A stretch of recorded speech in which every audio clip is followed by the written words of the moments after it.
YouTube ચેનલમાં સ્વાગત કરું છું, જે તમારે શેર કરવાની છે, લાઈક કરવાની છે અને પાછું ઘંટડી મારીને લોકો સુધી પહોંચાડવાનું છે. કઢીને રોટલામાં તમને જે આમ ટેસ્ટથી મજા આવે સાહેબ. શીરા મણ શબ્દ છે આપણા લોક સાહિત્યમાં. મણ જેટલો શીરો હવાના પોરમાં ખાઈ જાવ તો નડે નહીં, ખાતા નહીં, ગુજરી જાહો. આ આપણા વડીલો હજી કડે ધડે છે ને એમને એમ. એનું કારણ કે એના ખોરાક ખાચા હતા. હવારના પોરમાં ચા નહોતા પીતા, ગાડાના પીડા જેવો રોટલો ખાય અને માખણનો લોંદો દહીં પીવે. એટલે એ 4 વાગે રોંઢામાં ચા પીવાત. એટલે ઓજરી એની અને 70 વર્ષ એને ડાયાબિટીસ નથી થયા. હજી આમ બાવડું પકડી લે આપણા બાબલા, એટલે આપણો ફ્રેક્ચર કરી દે. એ થૂકામ, કારણ કે એની રેસીપી કન્ફર્મ હતી સાહેબ. એને 70 વર્ષ લગી કાંઈ નથી થયું. અને હવે 35 વર્ષમાં તમે જુઓ એટેક આવવા માંડ્યા. સિગરેટ ચાલુ હોય ને ભાઈ ઓલવાઈ જાય. મર્યા કીધું આપણે દુશ્મન થયા સાહેબ આપણી રેસીપી. શિરામણ શબ્દ છે સવાર માટે. સવારમાં 6:30 કરો એને શિરામણી કહેવાય આપણે ગામડામાં. પછી 8:30 વાગે શિરામણ થાય, 4 વાગે રોંઢો થાય. હા, તમે જુઓ ખાઉધરી પ્રજા તો પહેલેથી છીએ ને આપણે. પણ એ ખાવા પીવો ને, કારણ કે એ ખાધું પીધું ખંભે આવે એમ કહે આપણા વડવો. અને હાંજના જમણવારને આ ડિનર તો અંગ્રેજી વાળાએ કીધું. આપણો શબ્દ વાળું છે સાહેબ. કે સાહેબ ભૂલતો બરાબર, વાળું કે હું જરા કમ છું. એટલે વાળ જેટલું ખાવાની વાત છે. વાળું એટલે ખીચડી દૂધ ખાલી, કાં તો રોટલો જરા કમથો આમ બોળી અને દૂધમાં ચોળીને ખાય આપણા વડીલો. વાળ જેટલું ખાય. અને હવે એને બદલે આપણે સાંજે જ બુફે રાખીને બેઠા હોય. આપણે જ આપણો દુશ્મન થતા જાય સાહેબ. હા, એક પર્સ મળેલ છે, ઓળખાણ આપીને સ્ટેજની જમણી બાજુમાંથી લઈ જાજો. એ આપણું નથી ને કોઈનું. 3 પર્સ મળેલ છે. ઓહો, 3 પર્સ તો હગા ભાઈ બેન ના છે કોકના. 3 પર્સ મળેલ છે, ઓળખાણ આપીને સ્ટેજની જમણી બાજુમાંથી લઈ જાજો કાર્યક્રમ પૂરો થાય પછી. બહુ સરસ, આનંદની વાત છે. સોરી, આ થોડી આનંદની વાત કહેવાય કા. એક જગ્યાએ અમારે મેળાનો કાર્યક્રમ હતો ને, તો એક ભાઈનો છોકરો રોતો આવ્યો. મેં કહેલા કોનો છોકરો? મને કે તુલસી મેડિકલ વાળા કાળુભાઈનો. મેં જાહેરાત કરી, મેં ભાઈ તુલસી મેડિકલ વાળા કાળુભાઈ જ્યાં હોય ત્યાંથી આવી જાવ ને ભાઈ. આ છોકરો એનો બેઠો જ 2, 4, 5, 10 વાર, લાખ એક માણસનું ઓડિયન્સ રાજકોટના મેળામાં. 10 વાર જાહેરાત કરી, આવ્યું જ નહીં. 1:30 વાગે લગી મેં 10 વાર જાહેરાત કરી. છોકરાને બાજુ બેહાડી રાખ્યો. પછી મેં સ્થાપિત હિતોની જેમ 2 વાગે ભાઈ આગળથી ઊભા થયા. આવતા રે બબડિયા. વડીલ તમે તો 10 વાગ્યાના બેઠા છો હામાં યાર. હું 10 વાર તો બોલ્યો તુલસી મેડિકલ વાળા કાળુભાઈ. મને કે સાહેબ આટલી મફત પબ્લિસિટી થઈ ને, નગર તમે મારું નામ લ્યો. મને કે મેડિકલ સ્ટોર નો. કે 1 લાખ માણાની વચ્ચે તમે મફતમાં 10 વાર નામ લીધું. હું પૈસા દઉં તો ન લ્યો. અમુક તો એટલે ખોઈ નાખે છોકરા. એ શિક્ષક તરીકેની આ મારી નાનકડી અપીલ તમને ઈ છે સાહેબ, કે છોકરાઓને વધારે પડતો સેફ ઝોન ન દો. એને થોડા કૂટાવા દો, થોડાક હેરાન થવા દો. અને ઓલે માર્કશીટ નો ફોબિયા છે. ફોબિયા કદાચ વડીલોને ન ગળે ઉતરે તો બીક છે. હા આપણને મારા અંશુને મારા બાબાને 98% ન આવ્યા, પણ તમારી માર્કશીટ તો કાઢો. કુટુંબના કોઈ દી 98 નહોતા થતા, યાદ કરો. 8મા ધોરણમાં ચડાવ પાસ થયા હતા, યાદ કરો. 10મા ધોરણમાં તો આખું ખાનદાન ના પાસ થયું હતું, યાદ કરો. માતાજીને દર્શન કરવા વ્યા જતા હતા, યાદ કરો. એ કુવામાં હોય તો અવેડામાં આવે. આ હું બહુ અત્યારની જરૂરિયાત છે એટલે આ વાત કરી રહ્યો છું સમાજની સાહેબ. મને આવડે છે 200 વર્ષ પહેલાની વાત કરતા. એક આ એડવર્ટાઇઝ ઉપાડો લીધો સાહેબ. ऐश्वर्या रॉय હમણાં એમ કહી દે ને કે મેરે લંબે और घने बालों का राज मैंने किया है कोका कोला से स्नान. એટલે આપણી બાજુ 100% એમ કહે કે આ રવિવારે 4 લીટરનો કોકા કોલાનો બાટલો જોઈ છે, એટલે જોઈ છે જ. એકચ્યુઅલી બહુ આવે, તમે જોજો ભણેલામાં એકચ્યુઅલી જોઈશે. આપણે કે શું કામ? તો કે બસ ઐશ્વર્યાએ કીધું ને એટલે મારે કોકા કોલાથી નાવું છે, ભલે માથે મકોડા થાય. હા, ઠાકોરજીને પ્રસાદ લઈ જ લેજો હો ભાઈ. તમે બધા પછી પીડ્યો હુકાય એને કરતા તમે ઘણો થાક્યા હશો ભાઈ. વધે તમને દેજો. એટલા બધા એક હારે દોડીને આવ્યા ને તો મને બીક ઘરી ગઈ. મેં કીધા ગામડામાં એક જગ્યાએ કાર્યક્રમ હતો ને, બધું ટ્રેક્ટરમાં રાખ્યો હતો. બિચારા પાસે સ્ટેજનો વેત નહોતો થયો, એટલે ટ્રેક્ટરમાં આગળ ઓલો વાંધો આવે ને, અહીંયા કપડું બાંધી માથે ગુલાબ રાખી દીધેલા. અતુલભાઈ ક્યાં નવી ફૂલદાની? મેં કીધું હલે નહીં. તો એમાં જેને ટ્રેક્ટર આપ્યું હતું ને એને એમ કીધું કે 3 વાગે લગી કાર્યક્રમ કરવા દઈશ, પછી મારે જવું છે બારગામ. 3 વાગે લગી આવેલું, પછી પાણી વાળવા જવું છું. 3 વાગે લગી બરાબર એમ પાપ તારું રે પરકા ત્યાં ઓલાએ ચાલુ કર્યું ટ્રેક્ટર. પરકા જાડેજા હોતા અમે હાલતા થયા. નાવડી તો અમારી ખેતરમાં આવી છે ગોપાલ કાકા. વાહ, એટલે બધા આઘા ગયા હો, આઘા ગયા.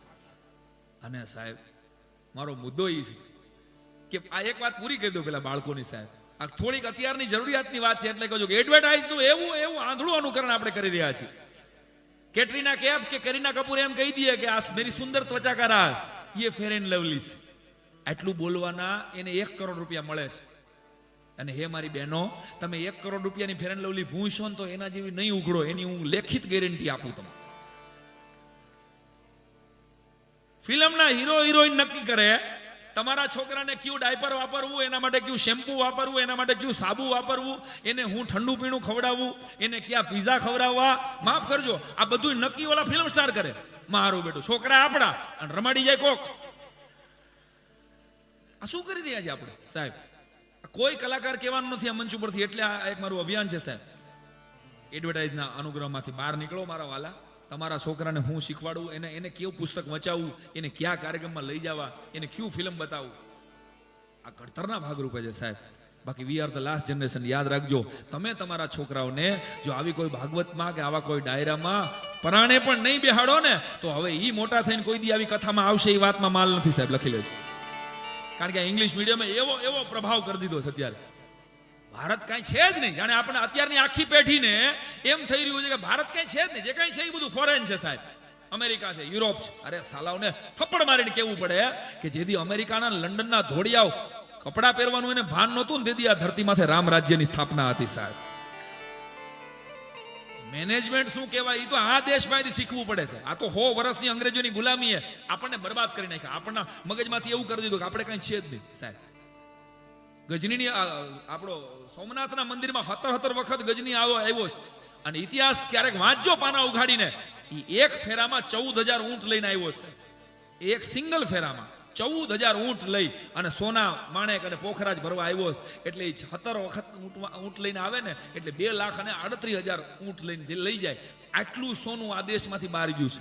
વિશ્વની એક પણ પ્રજા એવી નથી જે હિન્દુસ્તાન લૂંટવા ન આવી હોય સાહેબ. અને મને ભારતનો એક રાજા બતાવો કે જે એક હાથમાં ગીતા અને બીજા હાથમાં તલવાર લઈને વિદેશમાં ગયો હોય ને એમ કીધું હોય કે આ ગીતા સ્વીકારી લે, હિન્દુ બની જા, નકર તારું માથું ઉતારી નાખીશ. આવો એક રાજા બતાવો છે, નહીં મળે. અરે ગેલેલિયાનો દાદો નહોતો જન્મો ને તેથી આ ધરતી માથે ભલા માણસ આર્યભટ્ટે ખગોળ શાસ્ત્રની સાધના કરીને બતાવી દીધું કે વિશ્વને વિજ્ઞાન આવું હોય. કેમ ભૂલી જાવ તમે? આખા વિશ્વની અંદર આ લોકો ધોળિયાઓ એમ કે છે કે અમે જ બધાય મેડિકલ બનાવ્યું ને અમે જ બધાય દવાઓ બનાવી, હાર્ટ ટ્રાન્સપ્લાન્ટ કર્યા. એ સાલાઓને ખબર નથી કે એના બાપ દાદા જન્મા નહોતા ને તેથી આ ધરતી ઉપર ભગવાન ભોળાનાથે ગણપતિના મસ્તક ઉપર હાથીનું મસ્તક મૂકીને આખું હેડ ટ્રાન્સપ્લાન્ટ કર્યું હતું સાહેબ. આ કેમ તમે ભૂલી જાવ? હે, સુશ્રુત ઋષિએ સૌથી પહેલું ઓપરેશન આ ધરતી ઉપર કરેલું. સર્જક હતો સાહેબ, ડોક્ટર તરીકે ને મેડિકલના પાયોનિયર છે સાહેબ. અરે ઇથી આગળ જાઓ, પાણીની જો શૂન્યની શોધ ન આપી હોત ને તો વિશ્વની એક પણ શોધ થઈ ન હકત સાહેબ. આ કેમ ભૂલી જાવ? આ ભારત હતું સાહેબ. એટલે ભારતનું આ ગૌરવ આપણા સંતાનોમાં, આપણી નવી પેઢીમાં આવે એ જરૂરી છે. બાકી તો તમે જો પ્રયત્ન નહીં કરો 5 સારા પુસ્તકો દેવાની, 5 સારા કાર્યક્રમોમાં લઈ જવાની, તો ઓલા તો ઉપાડી જ લેવાના છે. કારણ કે પતનનો રસ્તો જેટલો ઢાળવાળો છે ને એટલો ચીકણો છે.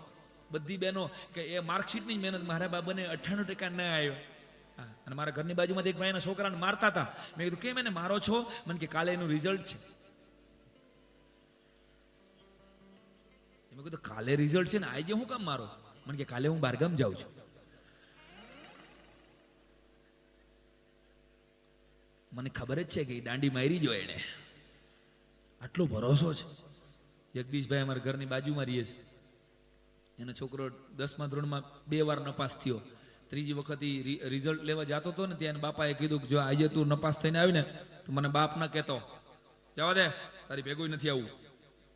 છોકરો અડધી કલાકમાં આવ્યો પાછો, એર ઇન્ડિયા પીધેલું મોઢું લઈ, હાથમાં માર્કશીટનું બંબુડું, આવીને ઊભો રહ્યો. દરવાજે ઊભો રહીને બોલ્યો, જગા એ જગા. બીજી વાર લોચો માર્યો, એક હાટો રહી ગયો. એ લોકો તું મને જગો કાં કહેતો? તમે નહોતું કીધું પપ્પા નો કહેતો તું મને? સાહેબ આ પેઢી છે, ભૂખા કાઢી નાખે એવી જનરેશન છે. હવેનું જનરેશન છે ને એને 40 લાખની તમે ગાડી લઈ આવો ને તો તમારા છોકરાને રાજીપો જરાય નથી. આપણા યાદ કરો તો આપણા બાપા લ્યુના લઈ આવ્યા હતા ને દીદી નાચ્યા હતા ઘરે. આપણે પપ્પાએ લ્યુના લીધું. વાહ હે, નાના આનંદ હતા સાહેબ. આપણે હે દુબાકા મારીને ઘા કરી દીધા ગણાય ને આપણને. તઈ તો આપણે કૂવામાં નાતા શીખ્યા. હવે છોકરા સ્વિમિંગ પુલમાં નાતા નથી શીખતા. શરદી થઈ જાય, મારો બાપો ડર્ટી થઈ જાય, રેવા દે, રમવા નથી દેતી માયું. લે અરે ડર્ટી વાળી અને રમવા દે, અને મોટો થઈને આખા ગામને ડર્ટી કરશે. મારો બાપો ડર્ટી થઈ જાય. માતાઓને મારી પ્રાર્થના છે, રમવા દેજો છોકરાને 1-1 કલાક. આપણે રમ્યા છે કેવી યાદ તો કરો. આમાં નાનપણમાં સાયકલ ભાડે શીખ્યા હોય એવા કેટલા છે, હાથ ઊંચો કરો દિલથી જો કરી શકતા હોય. વાહ દો ઓ હે હવજીભાઈ શીખે, બધા આવી ગયા. લ્યો શેઠિયા તમારા હોત 1 રૂપિયાની કલાક સાહેબ, બરાબર ને? 15 મિનિટ વધારે પદુડતા, બધાએ પદુડી હોય 15 મિનિટ વધારે. 1 રૂપિયામાં 1.25 રૂપિયાનો ટેસ્ટ લેવાની મજા હતી ને સાહેબ. હે એ મજા હતી. ભમરડા કેટલાય ફેરવા નાનપણમાં. હાય હાય વાહ દોસ્ત. એ ઓલી ભૂમ કરીને આમ કરીને જાવ, હાથમાં ઘરરાટી બોલતી. હા, અને પછી થાકી જાય ને એટલે એમને ભમરડા મૂકી દેતા. ગરિયા, આપણે કાઠિયાવાડમાં ગરિયા કહીએ. ગરિયા મૂકી દે પછી શું કહે, જેના ગરિયામાંથી માખી બેહે ને એને ખોયા મારતા. યાદ છે? આ નાના નાના ખેલ હતા આપણા. મારા બાળપણની વાત કરું તો બટન ઉપર મીણ ચોપડતા. અમે બટન ઉપર અહીં મીણ ચોપડતા. એ મીણ ચોપડેલું હોય ને, અમે એવું માનતા કે મીણ અહીં ચોપડેલું હોય ને એને કોઈ ગાળ ન લાગે. આવું હું અમારા બાળપણમાં માનતો. પછી કોઈ યાર ડખો થાય ને એટલે દે હવે દે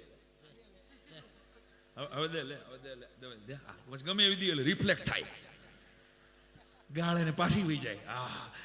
આવી નાની નાની આપણી દુનિયા હતી સાહેબ. યાદ તો કરો. આ ખૂચામણી દામાં આખા ગામના છોકરા હચવાઈ લેતા, એક આ લોખંડના કટકામ. સાહેબ આપણું બાળપણ બહુ વેરેન્ટેજ વગરનું બાળપણ હતું. હે મને કહેવા દો, એની એક મજા હતી સાહેબ. અને યાદ કરો તો તમારા મારા, હું તમને ફ્લેશબેકમાં લઈ જાઉં. પાર્ટી અત્યારના છોકરાનું દફતર તો ઉપાડજો સાહેબ. તમે 3જા ધોરણમાં ભણતો ઇંગ્લિશ મીડિયમમાં છોકરાનું દફતર ઉપાડજો, તમારા કડાકો બોલી જાય. 25 ચોપડા લઈને જાય. અને આપણે તો એક પાર્ટી ને પેન હતા, એ ચકી પાણી પી જા, 2 પૈસાની ધાણી લઈ જા, ચકી પાણી પી જા. અને પાણી પોતા સુધી પોગાતું નતું. આ એમાં જ અમુક તો ન ભણ્યા. અને પાર્ટી ધોળી થાય ને એટલે ગણતા કે વિદ્યા આવી, વિદ્યા. એમાં રાઈટ? નાગની કાચળી મળે ને તો હાચવી રાખતા કે વિદ્યા વધે. સમાજ વિદ્યામાંથી નીકળતી નાગની કાચળી હાચવી રાખે કે નાગની કાચળી હોય ને વિદ્યા વધે. ખાલી અને અમુકે તો ખાલી કાચળીઓ જ ભેગા કરવામાં ભણ્યા નહીં. હવે એમ થોડી વધે કાંઈ, ખાલી કાચળીઓથી નહોતી વધવાની. આપણી નાની નાની દુનિયા હતી સાહેબ. યાદ તો કરો. લંચ બોક્સ નહોતા આપણા જમાનામાં. ક્યાં નર્સરી નહોતા. વડલાને વડવાઈ હિંચકાઈને મોટા થયા છે આપણે. સેફ ઝોન જરાય નહોતો સાહેબ. આપણા બાપા આપણે મારીને તોડી નાખ્યા. આપણે યાદ કરો. મને ભયંકર માર્યો સાહેબ. હું હારે મારો ક્રિકેટર હતો સૌજીભાઈ અંગ. આ રવાડે ન ચીડ્યો હોત તો હું રણજી ટ્રોફીનો નબળો ખેલાડી તો હોત જ. હા, ક્રિકેટનો મને એવો શોખ હતો સાહેબ. બાપાએ મને કે નહીં તારે ભજન જ શીખવાના. મારા પિતાશ્રી પણ આર્ટિસ્ટ હરિદ્વાર સાથે હતા, આ પરિવારની સાથે ખૂબ આનંદ કરેલો. અને કહેવાનો અર્થ કે એણે મને ખાલી મારી ઉપર એટલો ભરોસો રાખ્યો. એક વાક્યે મારી જિંદગી બદલાવી નાખી. હું અંગત મારો પરિવાર સમજીને આ વાત જાહેરમાં શેર કરું છું સાહેબ. હું ડિપ્લોમા ઇલેક્ટ્રિકલ એન્જિનિયર છું. અહીંયા તમારા ઉધનામાં હું સિલેક્ટ થઈ ગયેલો સાહેબ. આ તો આ વાત, અને હું ન કરતો કૂટાતો હોત 25,000. પણ મારા બાપાએ એક વાક્ય મને કીધેલું કે તમે 3 દીકરા છો, અમે 3 ભાઈઓ. 3માંથી એક પણ દીકરો આ કલાના વારસાને જાળવશે નહીં તો આ મારી જે હાર્મોનિયમ છે ને, આ મારી પેટી છે ને, એ તમારે મારી ઠાઠડી યારે બાળી દેવી પડશે. આ એક વાક્યએ મેં મારું સર્ટિફિકેટ ફાડી નાખ્યું અને હું શિક્ષક થવા માટે પીટીસીમાં દાખલ થયો અને કલા ક્ષેત્રમાં મેં પદાર્પણ. મને મારા બાપના એક વાક્ય ઉપર ભરોસો હતો કે એને મારામાં કંઈક કલાકાર દેખાય છે, મને નથી દેખાતો સાહેબ. સ્વાભાવિક છે. તો સાહેબ યુવાનોને મારી પ્રાર્થના છે કે તમારા મા બાપ ક્યારેક તમારા જીવનનો આવો કોઈ નિર્ણય બદલાવે ને કે બેટા આ દીકરી તારા માટે યોગ્ય નથી, કે દીકરી આ દીકરો તારા માટે યોગ્ય નથી, ત્યારે એની માથે ભરોસો રાખજો તો જિંદગી બચી જશે, જિંદગી તરી જશે. એટલી પણ બહેનો બેઠી છે, બધાને પ્રાર્થના કરું છું કે ભાગીને લગ્ન ન કરતા જાગીને લગ્ન કરજો. કારણ કે દીકરીને જન્મ આપવા પહેલા આ સમાજ અત્યારે દીકરીઓની સંખ્યા ઘટતી જાય છે. આના મૂળમાં લવ મેરેજ છે સાહેબ. આવું મારું માનવું છે. કારણ કે દીકરી જ્યારે ભાગી જાય છે ને ત્યારે એના બાપને ગામમાં નીકળવું કઠણ થઈ પડે છે. કારણ કે ફલાણા ભાઈની દીકરી ભાગી ગઈ, એ સહન નથી થતું બાપથી, એટલે એ ઘર દીકરીથી ભાગે છે કે આ ઘરમાં દીકરી. અને સાહેબ દીકરીઓ બેઠી છે એટલે કહું છું, કચ્છની એક કવિયત્રી મોનાએ મને કીધેલી એક 4 લીટી કે ઉસકી મુઠ્ઠી में जान होती है जिसकी बेटी जवान होती है, उसकी मुट्ठी में जान होती है जिसकी बेटी जवान होती है, और बेटे तो पहाड़ों जैसे है, बेटियां आसमान होती है. बेटियां आसमान होती है साहब. અને કેવી દીકરી છે, કાઠિયાવાડની દીકરી આવે, આ બધા જ સ્વયંસેવકોની, આ પરિવારોની, આ નરેશભાઈ ને અમારું જે ગ્રુપ છે, આ મિત્રોએ, એ બધાએ મને જે એક વાતની ફરમાઈશ કરી છે, દીકરી કેવી હોય કાઠિયાવાડની સાહેબ, એની એક આ કવિતા અમારે તમને કહેવી છે, અને પછી કાઠિયાવાડ તરફ એ વાત એક આગળ લઈ જવાય. મધગીરની ગાંડી ધરતી છે, હાંજનું ટાણું છે, માળે જઈને પંખી મળ્યા, ઉપર ઉપર અથિયા ભાણ, ઓઠી કહુંબલ ઓઢણીના સંધ્યા બની સુજાણ. આવો ગીરનો કાંઠો, અને સૂરજ ધીમો ધીમો ધીમો ધીમો ઢળી રહ્યો છે. રણાદેના હાથના કંકુના કોવળા કરવા માટે સુરત ભાસ્કર પાછો જઈ રહ્યો છે, ત્યારે મધગીરની ગાંડી ધરતી માથે, ડાલા માથા હાવજની ધરતી માથે ઝવેરચંદ મેઘાણી અને કાગબાપુ સાહિત્યની શોધ માટે નીકળ્યા છે. અને એમાં ફરતા ફરતા હાંજ પડી ગઈ છે, એટલે પાણીની તરસ લાગી મેઘાણીને, એટલે એક ચારણના નેહડામાં આવી અને ઉભા રહી. બાપા પાણી પાશો? હા બન્યું. 70 વર્ષના વૃદ્ધે એમ કીધું, કોણ છો? તો કે હું કાગબાપુ છું, અને આ મેઘાણી છે, અમે સાહિત્યની શોધ માટે નીકળ્યા છે. હા, ઓલો કસુમીનો રંગ બનાવો છો ઈ મેઘાણી? તો હા બાપા ઈ જ. હા બન્યું. અને ઓલો આવકારો લખ્યો છે ઈ તમે? હા બાપા ઈ જ કાગબાપુ. મીડિયાનું યુગનું તો ત્યારની આ વાત કરું છું. અરે આવો આવો ભણ્યો, અમારી ઘરે મહેમાન ક્યાં છે? એ મારા વાલા 5 કરોડનો તમારા ભાઈબંધને બંગલો હોય, પણ તમને પાણીનું ન પૂછે, તમારે હું ગુડવો છે એ બંગલાને? એના કરતા ઝૂંપડામાં જઈને ઉભા રહેજો. ક્યાંક નાનો માણસ હોય પણ તમે જઈને ઉભા રહ્યો, તમારો ભાઈબંધ તમને તેડી લે, તમને ભેટે કરે, મારો ભાઈબંધ આવ્યો, મારો વિહામો આવ્યો, તો એના હુકા રોટલામાં પનીર ટીકા મસાલાનો આસ્વાદ આવે. તો પડકારો દેવામાં નબળા ન પડતા સાહેબ. ક્યાં પડકારો માત્ર પ્રોગ્રામમાં નહીં, જીવનમાં પણ સાહેબ. સૌજીભાઈ જેવા આવા શ્રેષ્ઠીઓ 5 માણસો છે ને, કોઈ નબળો માણસ સમાજનો હોય, એની દીકરીના લગ્ન થતા હોય, અને અહીંયા જઈને એમ કે મુંજા તો નહીં, અમે બેઠા છીએ, આ એના પડકારા એનો પ્રસંગ પતી જાય, અરે મારી વાહે આવા મોટા માણસો બેઠા છે. અને આ બરાબર મેઘાણીએ અને કાગબાપુને બેહાડે છે, અને હીરબાઈ નામની 14 વર્ષની દીકરીની કહે છે કે બેટા મહેમાન આવ્યા છે, વાળું કિરા વગર જવાય નહીં. અરે બાપા પાણી પીવું છે. અરે બાપા પાણીની વાતો થોડો, અમારી ઘરે મહેમાન ક્યાં? સાંભળજો, કાઠિયાવાડની મહેમાન ગતિ. કાઠિયાવાડ હું કામ કાઠિયાવાડ છે? કાઠિયાવાડ હારે જોડાયેલા છો તમે બધા એટલે કહું છું. અનુપ હરિયાણી નામના એક કવિની કવિતા તમારા સુધી પહોંચાડું છું, સિક્કિમની પૂજી મોરારી બાપુની કથામાં એને મને કીધેલી. શું કામ કાઠિયાવાડ છે? નરસૈયોને દત્ત બિરાજે જ્યાં ગિરનારી જાડી છે, નરસૈયોને દત્ત બિરાજે જ્યાં ગિરનારી જાડી છે, અને ડુંગરા ખૂંદે ડાલા મથા, એની ડણક્યું કાઠિયાવાડી છે. અને પરબ સતાધાર વીરપુર અને પાળિયાદ ને બગડાણે, પરબ સતાધાર વીરપુર અને પાળિયાદ ને બગડાણે હરિહરનો જે સાદ કરે ઈ રોટલો કાઠિયાવાડી છે. અને હજી આગળ અમારો કવિ લખે છે, નો ખાવાનું ખાવા માંગ્યું ઈ મહેમાન મહાભારાડી છે. નો ખાવાનું ખાવા માંગ્યું ઈ મહેમાન મહાભારાડી છે. અરે ખાંડણીએ ખંડાણો ને એનો બાપ કાઠિયાવાડી છે. બરાબર. આને હીરબાઈ નામની દીકરી આવે છે અને મહેમાનને પીરહે છે, જેમાં વગર જવાય નહીં. મેઘાણીની અને કાગબાપુની થાળી પીરહાણી છે. જેવો એક બેન ત્રીજો કોળિયો મોઢામાં ગયો, ત્યાં તો 10 વર્ષનો દીકરો આવીને બોલીને કહી ગયો, આપા ગજબ થઈ ગયો. હાવજ વાછડામાંથી, આપણા વાડામાંથી વાછડાને ઉપાડી ગયો. હાવજનું નામ સાંભળ્યું. મેઘાણી તો હુવાળું વરણ હતા સાહેબ, વાણિયાનો દીકરો, હાથમાં કોળિયો રહી ગયો, સિંહ આવ્યો, અને ઓલા ચારણના મોઢાની એક રેખા ફરી નહીં. અને દીકરી છે ને એ છાશનું બોગરું મૂકી અને કીધું કે આપા હવે તમે જમાડી દેજો, હું જાઉં છું હાવજની માં. એટલે મેઘાણીએ દાદાને પૂછ્યું કે ભાઈ આ દીકરી ગઈ ક્યાં? એટલે દાદાએ કીધું કે વાછડું છે ને જે સિંહ લઈ ગયો છે ને, વાછડું મારી હીરબાઈને વાલું બહુ હતું એટલે એની વાહે ગયો છે.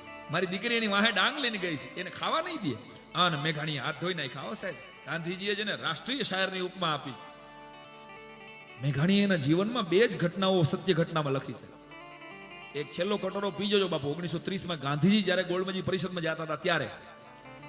અને બીજી આ ચારણ કન્યા દીકરાને દાવરાને કીધું, હે છોકરા મને લઈ જા જે રસ્તે હીરબાઈ ગઈ છે. કાઠિયાવાડની એક 14 વર્ષની ચારણની દીકરી હાવજની વાહે ડાંગ લઈને થઈ હોય, અને તે હું શાયર તરીકે અહીં બેઠો બેઠો ખાધો કરું એ હાલે નહીં, મારે એ દ્રશ્ય જોવું છે. અને દોડતા દોડતા એ દીકરીની વાહો વાય મેઘાણી છોકરાનો હાથ પકડીને આછા આછા અંધારામાં જે દ્રશ્ય મેઘાણીને દેખાણું, કાગળ કે પેન ક્યાં હતા સાહેબ, જે શબ્દો એને જે દ્રશ્ય દેખાણું. અને આ એક એવી શીઘ્ર કવિતા છે, આને આપણે 4થા ધોરણમાં યાદ હોય તો ભણી ગયા છે. આ બધા મિત્રોની યાદી છે એટલે કહી દઉં. અને મેઘાણીના મોઢામાંથી શબ્દો નીકળતા ગયા. હાવજ એને જોયો, કેવો હાવજ હતો, પોણા પોણા હાથની બુહારી લટવું છે, ગેંડાના ઢાળ જેવડી છાતી છે, કોણી હામે એવી કેળ છે, થાળી થાળી જેવડા પંજા ઉલાળતો જાય છે, પોણા ગામની માથેથી વિહેક ભેહુની છાશ ફરતી આવે આવી એની છાતી વાગતી આવે છે. અને આવો ડાલામાં તો હાવજ જેને જોઈને મેઘાણીના મોઢામાંથી શબ્દો નીકળી ગયા. સાવજ ગરજે વનરા વનનો રાજા ગરજે, ગિરકા ખાનો કેસરી ગરજે, ઐરા વતકુળ અરી ગરજે, ગડપા તડિયો જોધો ગરજે, મોફાડી માં તેલો ગરજે, આંખ જબુકે કેવી એની આંખ જબુકે, જોગન નરની ચાલ જબુકે, ટમટમતી બે જોત જબુકે, ખામે ઊભું મોત જબુકે. જડબા ફાડે ડુંગર જાણે નાચા ફાડે, જોગી જાણે જટાયુ ઘાડે, જમરાજાનું દ્વાર ઉઘાડે, પૃથ્વીનું પાતાળ ઉઘાડે. લસલસ કરતી જીભ ઝુલાવે, બરછી સરખા દાંત બતાવે, થરથર કાપે, કુબામાં બાળકડા કાપે, ઝાડ તળાપા નરડા કાપે, પહાડો ના પથ્થર પણ કાપે, સરિતા હોના જલ પણ કાપે, સૂતા નેજા ઘંટા કાપે, જડ અને ચેતન સૌ કાપે. આવ્યો થવા માંડે, હાવજ થવા માંડે. સાહેબ સાંભળજો મેઘાણીની આ વીરરસની કવિતા. અને ત્યારે કોણ કોણ ઉઠે? જેના હાથમાં જે પણ પોતાના આ ધરતીનો પશુ પ્રેમ કેવો, જેના હાથમાં જે પણ નીકળ્યું ને એ ભલામણ હથિયાર લઈને તેથી ઊભા થયા હતા. બળકંદાર બિરાદર ઉઠે, ફરસી લેતો ચારણ ઉઠે, ખડક ખેંચતો આહિર ઉઠે, બરછી ચાલે કાઠી ઉઠે, ગોબો હાથ રબારી ઉઠે, સોટો લઈ ઘર નારી ઉઠે, દૂધ મલાગો વાલો ઉઠે, માનું દૂધ પીનારા ઉઠે, જાણે આપ મિનારા ઉઠે કે મૂછે તા દેનારા ઉઠે. આને મેઘાણી લખે છે જે દ્રશ્યને જોયું. 14 વર્ષની આ ચારણની દીકરીની આંખોમાં વીરરસના પખિયા ટકાઈ ગયા છે, વાળ મોકળા મુકાઈ ગયા છે, અને હાથની માલિકો સુદર્શન ચક્ર ફરતું હોય એમ કડિયારી ડાંગ ચકર ફરી રહી છે. અને આ ચારણની દીકરીએ ત્રાળ નાખી હતી કે ત્રાળ પડી કે ઊભો રહેજે, ત્રાળ પડી કે ઊભો રહેજે, ગીરના કુત્તા ઊભો રહેજે, ચોર લૂંટારા ઊભો રહેજે, ગાગો જારા ઊભો રહેજે, ભૂખ મરાતું ઊભો રહેજે. સિંહેની જિંદગીમાં ગીરનો હવજ કહેવાતો હતો, એને કોઈ દી એની જિંદગીમાં એટલી ગાળ ખાધી નહોતી. ભૂખ મરા અને ગાગો જારા કીધું ત્યાં તો દીકરીની આંખોમાં સાક્ષાત જોગમાયા, સાક્ષાત જગદંબા જેવી લાગતી. એનું સ્વરૂપ કેવું હતું એની વર્ણન કરે છે મેઘાણી કે ચારણ કન્યા 14 વર્ષની ચારણ કન્યા, શ્વેત સુવાળી ચારણ બાળી ભોળી ચારણ કન્યા. મને તાલ આપો તો મને એમ લાગે કે તમે મેઘાણીની કવિતા માણી રહ્યા છો એક સાથે. ચારણ કન્યા 14 વર્ષની ચારણ કન્યા, ચૂંદળી આળી ચારણ કન્યા, શ્વેત સુવાળી ચારણ કન્યા, બાળી ભોળી ચારણ કન્યા, લાલ હિંગોળી ચારણ કન્યા, હાથ હિલોળી ચારણ કન્યા, પાછળ દોડી ચારણ કન્યા, અને જગદંબાસી ચારણ કન્યા, દેશ નિવાસી ચારણ કન્યા, હાથ હિલોળી ચારણ કન્યા, પાછળ દોડી ચારણ કન્યા. ઈ ચકર એક ડાંગ આટી ગઈ, ઈ બીજી આટી ગઈ, અને જ્યાં ત્રીજી વખત ડાંગ ફરે છે ને ત્યાં હાવજ નક્કી કરી ગયો નક્કી આ ત્રીજી પડી મરી જવા. એટલે મોઢામાંથી વાસરડાનો ઘા કરી અને ઈ ગડગડતી દોટ મૂકીને હાવજ ભાગ્યો હતો. અને મેઘાણીના રૂવાડા ઠેડાઈને બેઠા થઈ ગયેલા. હાય મારા દેશની 14 વર્ષની દીકરી ડાલા મથા હાવજને ભગાડે. આ ઠપકો દેવો કોને? આમ કરીને આમ નજર કરીને તો ભેખડમાં સિંહણ બેઠી હતી. એ સિંહણ સામે જોઈને મેઘાણીએ ત્રાડ નાખે કે એ સિંહણ તારો ભડવીર ભાગ્યો, સિંહણ તારો ભડવીર ભાગ્યો, રણમેલીને કાયર ભાગ્યો, ડુંગરનો રમનારો ભાગ્યો, મોટો વીર મુછાળો ભાગ્યો. સિંહણ તારો ભડવીર ભાગ્યો, રણમેલીને કાયર ભાગ્યો, ડુંગરનો રમનારો ભાગ્યો, મોટો વીર મુછાળો ભાગ્યો, જોગી નાથ જટાળો ભાગ્યો, હાથીને હણનારો ભાગ્યો, અને નર થઈને તું નારીથી ભાગ્યો.